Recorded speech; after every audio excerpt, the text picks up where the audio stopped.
غسل ہو اس روح کو لوٹا کر اپنے اندر ڈال کے دیکھو۔ میرے پیارے ساتھیوں، یہاں سے ہم احساس پیدا کریں۔ دیکھ لیجیے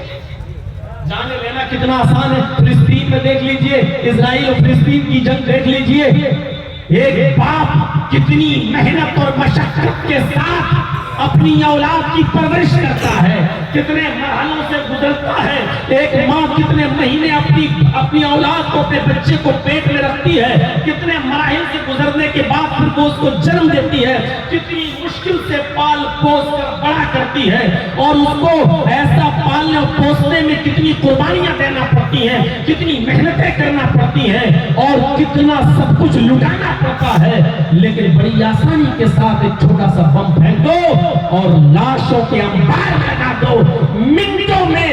برسوں کی محنتوں کی کمائی اور پرورش کی ہوئی محنت، جس کے بلبوتے پر ایک باپ سپنے دیکھتا ہے کہ بڑا ہو کر میرا بیٹا میرے بڑھاپے میں میری لاٹھی کا سہارا بنے گا، میرا سہارا بنے گا، لیکن بڑی آسانی کے ساتھ اس کی جانوں کو لے لیا جاتا ہے اور برباد کر دیا جاتا ہے اس کی زندگی کو۔ میرے پیارے ساتھیوں، ذرا غور کرو،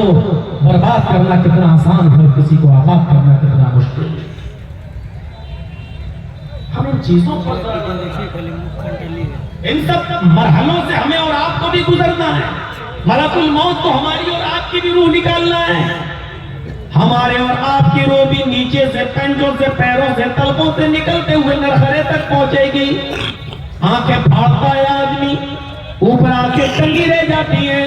وہ دیکھتا ہے کہ میری روح نکل رہی ہے،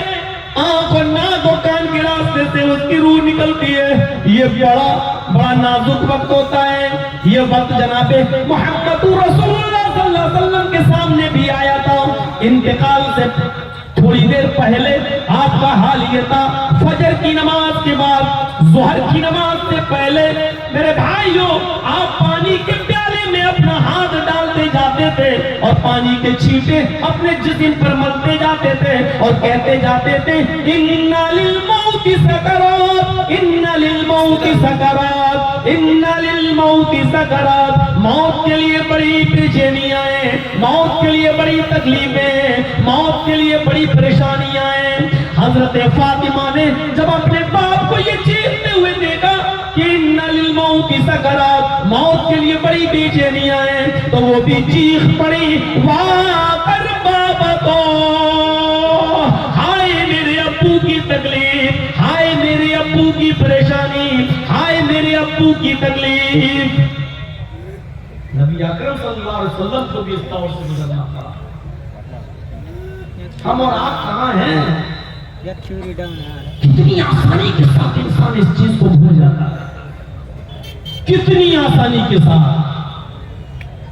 کوئی جیسے کچھ ہے ہی نہیں۔ روزانہ ہم مٹی دیتے ہیں، روزانہ قبرستان جاتے ہیں، نہیں جاتے تو گزرتے ہیں قبرستان کے پاس سے، ہم دیکھتے ہیں میرے بھائیوں، مٹی بھی دیتے ہیں لیکن احساس نہیں ہوتا ہے کہ ہمارا اصل گھر یہی ہے، ہمیں اسی جگہ پر آنا ہے۔ ارے ہم سے اور آپ سے تو لاکھ گنا بہتر وہ سکندر بادشاہ تھا جو 6 مہینے حکومت کیا کرتا تھا اور 6 مہینے جنگل میں ٹوٹی اور پھوٹی ہوئی قبر کے پاس بیٹھ کر ہڈیوں کو اٹھا کر روتا تھا اور کہتا تھا، اے ہڈیوں کل تم میرے جیسی تھی اور کل میں تمہارے جیسا ہو جاؤں گا، اے ہڈیوں کل تم میری طرح تھی اور کل میں تمہارے جیسا ہو جاؤں گا، اے ہڈیوں کل تم میرے جیسے تھی اور کل میں تمہارے جیسا ہو جاؤں گا۔ وہ یہ کہہ کر اپنی موت کو یاد کیا کرتا تھا۔ جب 6 مہینے وہ حکومت کرتا تھا تو اس کے بعد وہ 6 مہینے جنگل میں بھی رہتا تھا اور کہتا تھا، حکومت میں ہم نے بڑے عیش و آرام کیے ہیں، بڑے آرام سے ہم نے زندگی گزاری ہے، اب اس کو ہم کیسے یاد کریں، اس کو ہم کیسے فراموش کریں۔ پھر وہ جنگل میں جاتا تھا اور جنگل میں جا کر وہ اپنی موت کو یاد کیا کرتا تھا، ان ہڈیوں کو دیکھ کر کہتا تھا، اے ہڈیوں کل تم میری طرح تھی اور کل میں تمہارے جیسا ہو جاؤں گا، اے ہڈیوں کل تمہارا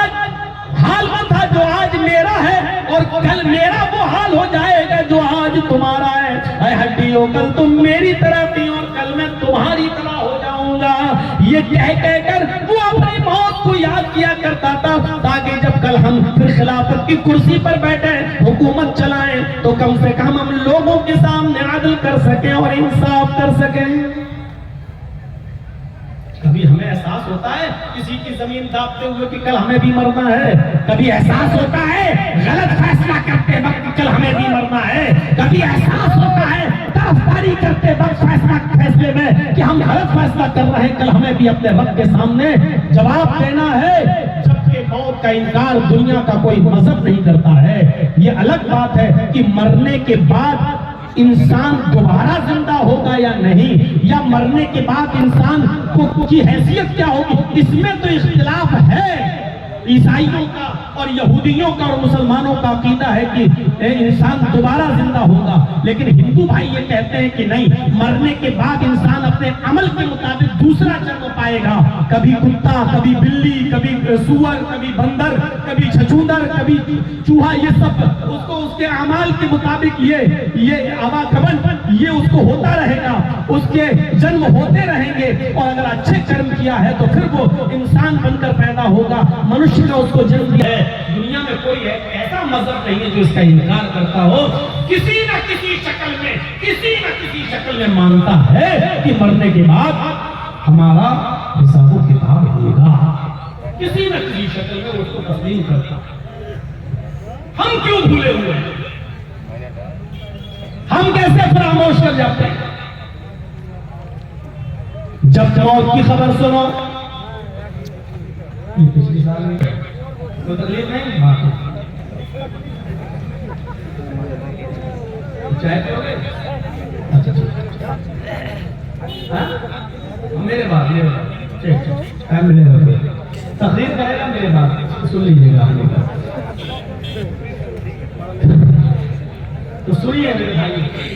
میں عرض یہ کر رہا تھا کہ انسان اتنی آسانی کے ساتھ بھولتا ہے اس چیز کو۔ جب موت، اللہ کے نبی صلی اللہ علیہ وسلم نے مصیبت کی ایک دعا سکھلائی ہے بخاری شریف کی حدیث کے مطابق، جب بھی کوئی مصیبت، کوئی پریشانی آئے تو اللہ کے نبی نے ایک دعا سکھلائی ہے، ہمیں اس مصیبت پر یہ دعا پڑھنا چاہیے، اِنَّا لِلَّهِ وَإِنَّا إِلَيْهِ راجعون، فی مصیبتی واخلف لی خیرا منہا۔ اللہ کے نبی اپنے چند صحابہ کے درمیان بیٹھے ہوئے تھے، اس میں حضرت ابو سلمہ رضی اللہ تعالیٰ عنہ بھی تھے۔ اللہ کے نبی صلی اللہ علیہ وسلم نے اس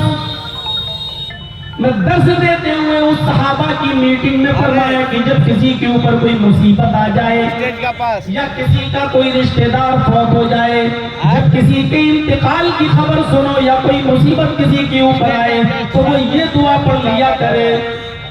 اِنَّا لِلَّهِ وَإِنَّا إِلَيْهِ راجعون، اللہم اجرنی فی مصیبتی واخلف لی خیرا منہا۔ اے اللہ، اِنَّا لِلَّهِ، ہم اللہ ہی کے لیے، اللہ ہی کی طرف سے ہیں، وَإِنَّا إِلَيْهِ راجعون، اور ہم سب کو اسی کی طرف لوٹ کر جانا ہے، ہم سب کو اللہ ہی کی طرف لوٹ کر جانا ہے۔ اس کے بعد دعا کے جملوں پر غور کیجئے گا، اللہم اجرنی فی مصیبتی، اے اللہ جو میرے اوپر مصیبتوں کا پہاڑ ٹوٹا ہے اس میں مجھے بہتر اجر عطا فرما، اس میں مجھے بہترین بدلہ عطا فرما، واخلف لی خیرا منہا، اور مجھے اس سے بہتر بدل عطا فرما، اس سے اچھا بدل مجھے عطا فرما۔ حضرت ابو سلمہ رضی اللہ تعالیٰ عنہ فرماتے ہیں کہ اس دعا کو میں نے نبی اکرم سے سنا، پھر وہ اپنے گھر آئے۔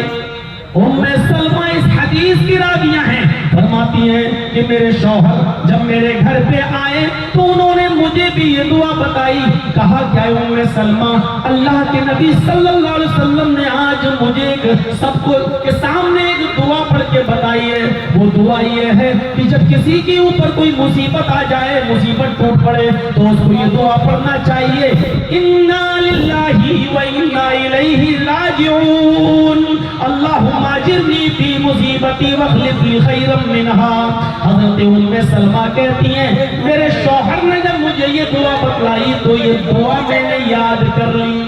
اب دیکھیے دعا کا اثر کیا ہوتا ہے، میں نے اس دعا میں میرے شوہر کا انتقال ہو گیا، ابو سلمہ اس دنیا سے رخصت